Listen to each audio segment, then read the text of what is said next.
Greetings and welcome to the Disciples of Revan. I'm your host, Lord Geist, and my co-host, Lord Travius. Sup? So, Mandalorian has returned. It sure has. And it brought forth the gift of great canon following.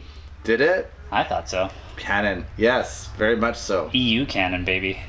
Well, it did. Very much so, yes. I agree with you. 100%.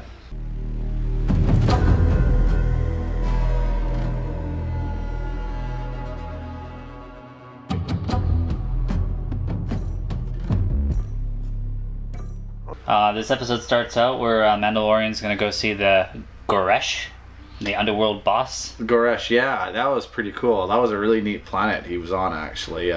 Don't know what it was. It kind of reminded me of Nar Shaddaa. But I like the fact that the underworld thing, that was pretty cool. I really like that. Yeah, we got some Gamorreans wrestling with axes. Were they female Gamorreans? I couldn't tell. They were wearing clothes.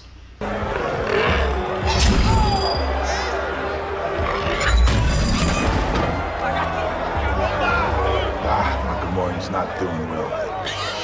But it was funny that he went there to get information about Mandalorians, and he's just like, haha, you've come to the right place. I'm going to kill you and steal your Beskar armor. Yeah, I don't really understand that. So the whole premise now is that he is searching for other Mandalorians to help him what exactly? Help guide him towards finding Force-sensitive people so that he can return the child to its people.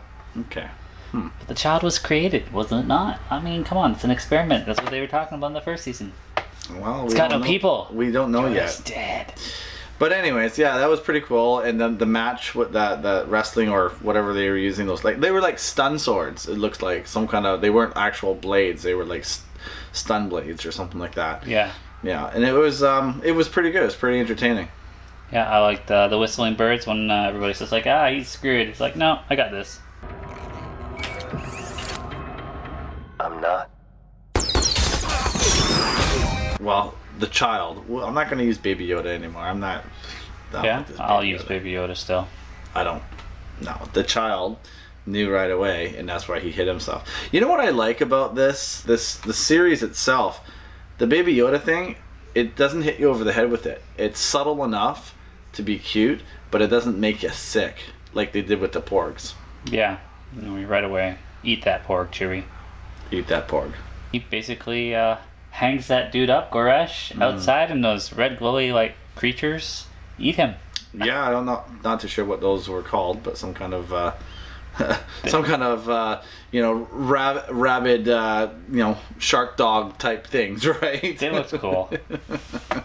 Yeah. So the only clue he got was to go to Tatooine, even though he's been there. But I mean, it's a big planet, man. It is. He's like, oh well, I've been to Tatooine. I didn't see any Mandalorians. Big planet, like you said, right? Yeah. You can hide anywhere. So Mando goes to visit Peli at her hangar bay, and she tells him to go to Mos Pelgo. Yeah, I like that they brought her back. I quite like her. She's she's a good actor. She's a little bit on the nose, but she's pretty good, and she recognized him, and the droids don't bug his ship. He isn't like that, right? She's all freaking out about that. But yeah, Mos Pelgo. So I really like this part because to me, seeing that the kind of okay, well, this is a lost city on Tatooine, and they brought out the map. There's Mos Espa, there's Mos Eisley, and that's Mos Pelgo. And so this whole backstory of this actually coincides with the Aftermath books, which I finally read. And the Mos Pelgo was kind of an interlude part in these books, right? And so they've actually really incorporated some of the this new canon with the Mandalorian, which is really good. Wasn't it part of the games too? Yeah, so I just found out too that it was actually part of BioWare's Old Republic during the expansion, the expansion in 2016 with Knights of the Eternal Empire. So that was in there too. So that's got some good history going. Yeah, it does, and I like how they really borrowing from the original expanded universe. So that's really good. Yeah, we get there and we meet Cobb Vanth. What brings you here, stranger?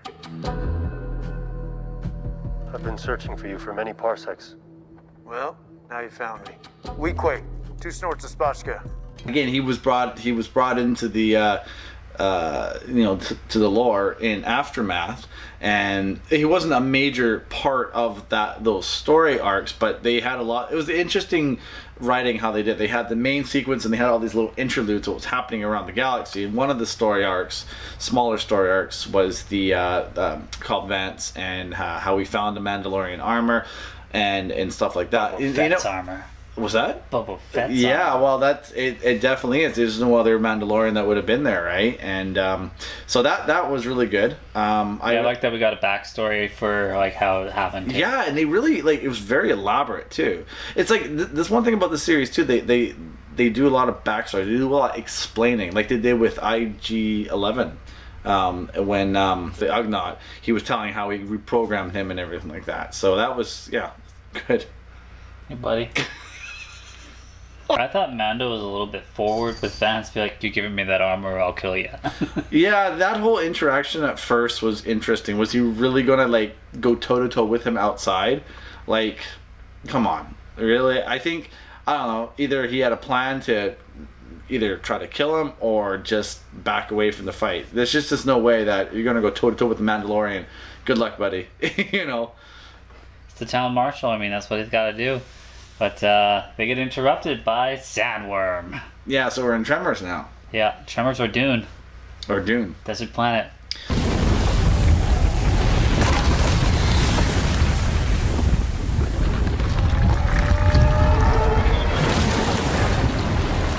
I'm not a huge fan of what they've done to Krayt Dragons, because we all know Krayt Dragons. Well, the original Krayt Dragon was kind of like a giant lizard in a sense, and the bones of the Krayt Dragon were seen in Episode 4 when 3PO and R2 were first landed on Tatooine.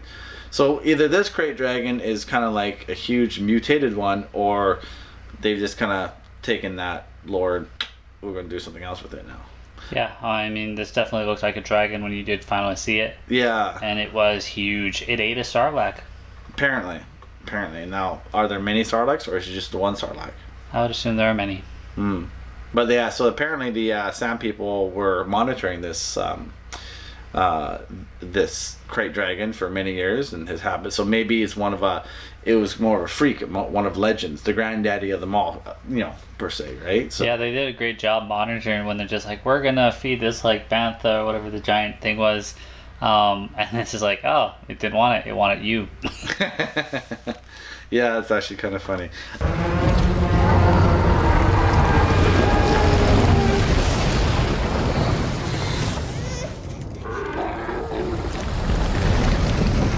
And the whole thing about it spitting venom or some kind of acid and dissolving them, that's, it was alright. It's interesting. Well, I mean, it's got a big stomach, it can do that. We're lucky it didn't breathe fire. Yeah. Cobb and Mando, they're interacting a lot with these Sand people. Yeah, and I really like that too. I like the fact that, I mean, this isn't the first time we've seen Mando interact with the Sand people. When he was originally on Tatooine, following that bounty hunter, he did that whole gesture thing with the Sand people, right? And he kind of speak their language in a sense, right? That's really good. Having that linguistic ability is come in handy when you're a bounty hunter, that's for sure. Yeah, where did he learn that? I mean, I was just like, this guy needs a universal translator, but he seems to know the languages. Yeah, there's none of that crap in Star Wars things. Yeah, you need it. I'm sure it exists, Rise of Skywalker, they triangulated shit. I was like, that's totally out of Star Trek. Business with Rise of Skywalker didn't happen. They make friends and they get the whole town people to get involved because they need to have a huge plan to destroy this thing. Yeah, absolutely. And the thing about it is that racial tension.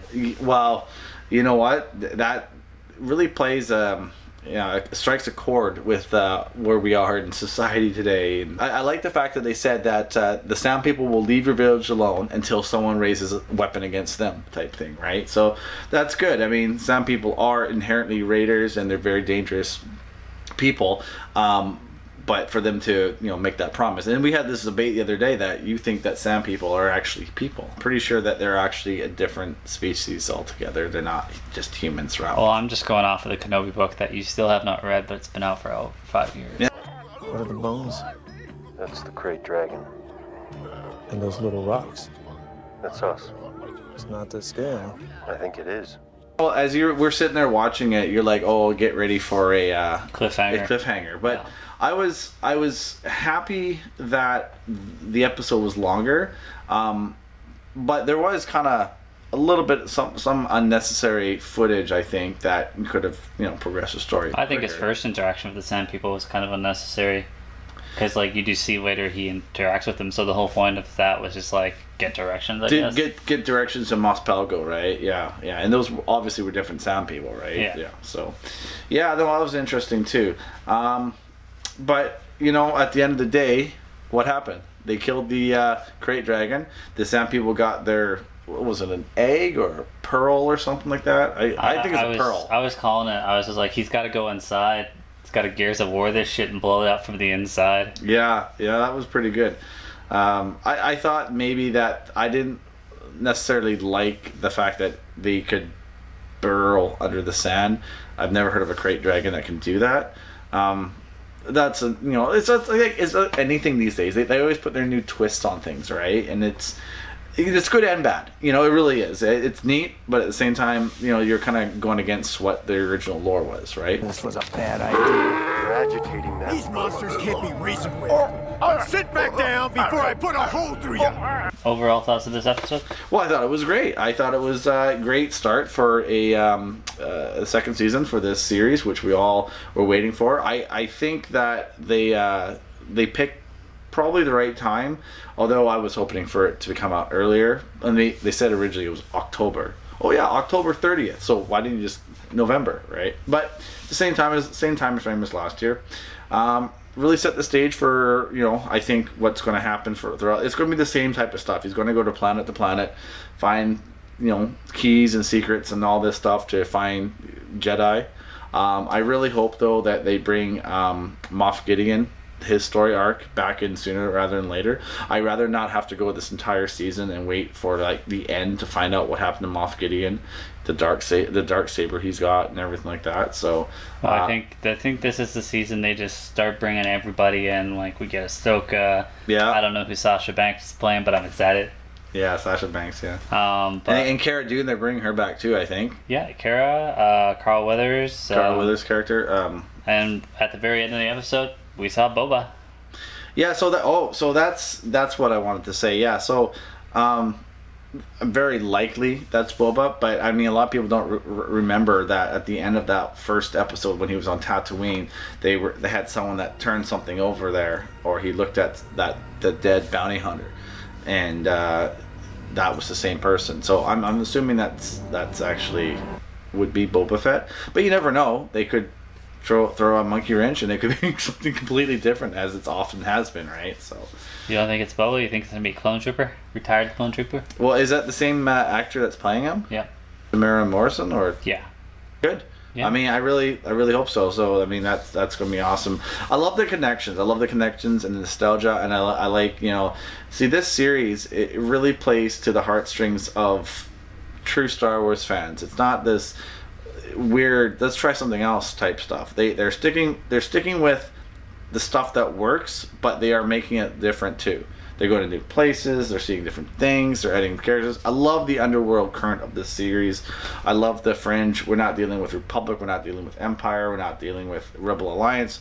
We're dealing with the understrings of everything. It's post Empire, post Jedi Apocalypse. So yeah, I hope they bring up the action a bit. I just felt some of it was like TV choreographed action. Just when he's fighting. Oh yeah, you mentioned that. Yeah. But, yeah. Hopefully they just they up it a bit. They can do it. Well, the special effects are great. Special Crate Dragon looked amazing. Especially when it came out of the sand and you could see a lot of it. It's just like wow, it's not a crappy pixel in that. There he is.